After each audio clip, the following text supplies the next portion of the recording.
a pillowcase. And this pillowcase is a very tiny little pillowcase because it is a sample of what you can do. Okay, so here we have this little pillow. Now, I did make a pillow for straight stitching, back stitching. That is no special jersey. And there's your pillow. So what you want to do, pull you back a little. Your end result. You're going to want to take any piece of fabric that you want. And the measurements I'll give you next. You need to go out and get yourself a fabric. A yard of fabric for a pillow. Now you can do 2 pillowcases, how many ever you want. But for each pillowcase, standard size is 1 yard of fabric that will give you this part, and then whatever color you want for the edge, the trim. And later we'll get into more fancy pillowcases, but whatever color you want for the trim. I usually just go for solid colors, but it's up to you. So grab yourself some pieces of fabric, a yard, and then 1/3 of a yard for your trim. That is what you're going to need. A yard for your, so 1/3 of a yard by the width of the actual yard. That is what so you're going to cut it out. These are basic instructions. I do not have sizes, but you're going to need to cut out, make your trim, main fabric. You're going to want pin because you're going to want to pin it to the edge. And because both sides are right side of your trim, it doesn't matter what side goes where, but it go the trim to the right side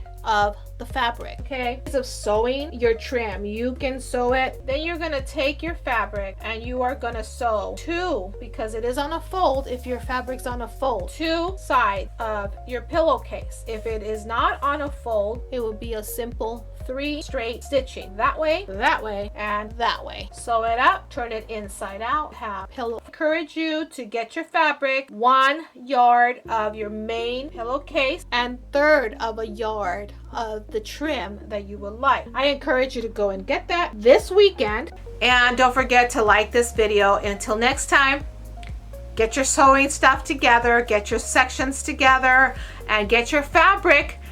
Hobby Lobby is open this weekend. I am not sponsored. Joann's is out there. We have Michael's, and we have maybe you guys have other stores out there that you guys can get some fabric. For me, those are my 3 that I will look for: Hobby Lobby, Joann's, and Michael's, until we can find something else. But enjoy your weekend, and until next time, bye for now.